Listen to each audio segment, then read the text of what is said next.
অসমীয়াই নিবিচাৰিলে মিয়াসকল উজনিলৈ নাযাব।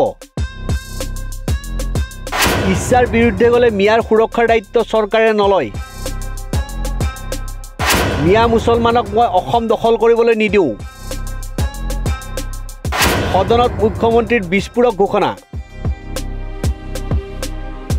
আজি সদনত মুখ্যমন্ত্ৰী হিমন্ত বিশ্ব শৰ্মাই কৰিলে স্পষ্ট ঘোষণা। অসমীয়াই নিবিচাৰিলে মিয়াসকলক উজনিলৈ যাবলৈ মানা কৰিলে। যদি যায় সেই মিয়াসকলৰ সুৰক্ষাৰ দায়িত্ব চৰকাৰে নলয় বুলি মুখ্যমন্ত্ৰী হিমন্ত বিশ্ব শৰ্মাই স্পষ্টভাৱে ঘোষণা কৰিলে। মুখ্যমন্ত্ৰীয়ে সদনত কয় যে অসমীয়াই নিবিচাৰিলে মিয়াসকল উজনিলৈ নাযাব। মই নিৰাপত্তা দিব নোৱাৰিম। চৰকাৰে তেওঁলোকৰ কোনো ধৰণৰ সুৰক্ষাৰ দায়িত্ব নলয়। উল্লেখযোগ্য যে কিছুদিন পূৰ্বে শিৱসাগৰত বহিৰাগতই অসমীয়াক আক্ৰমণ কৰাক লৈ তীব্ৰ প্ৰতিক্ৰিয়া দেখিবলৈ পোৱা গৈছিল। 2টা দিনৰ বাবে বন্ধ হৈ আছিল শিৱসাগৰত থকা একাংশ বহিৰাগত লোকৰ দোকান পোহাৰ।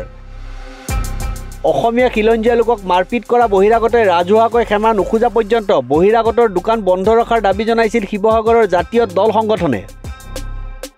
30টাকৈ সংগঠনে শিৱসাগৰত বিগত কিছুদিন ধৰি ধাৰাবাহিক প্ৰতিবাদ অব্যাহত ৰাখিছিল। সন্দেহজনক নাগৰিকলৈ সকিয়নি প্ৰদান কৰিছিল আটাছুৱেও।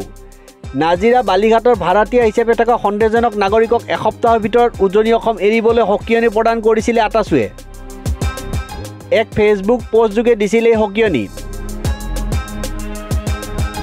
ইফালে শিৱসাগৰ দৰবাৰ ৰোডৰ দেওবৰীয়া বজাৰত হ্ৰাস পাইছিল 50ৰ পৰা 60% ব্যৱসায়ীৰ সংখ্যা।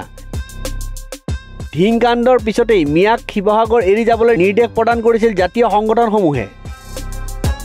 ইয়াৰ মাজতেই মুখ্যমন্ত্ৰী হিমন্ত বিশ্ব শৰ্মাই আজি সদনত কৰা ঘোষণাই এক তাৎপৰ্য বহন কৰিছে। News desk report, news 13।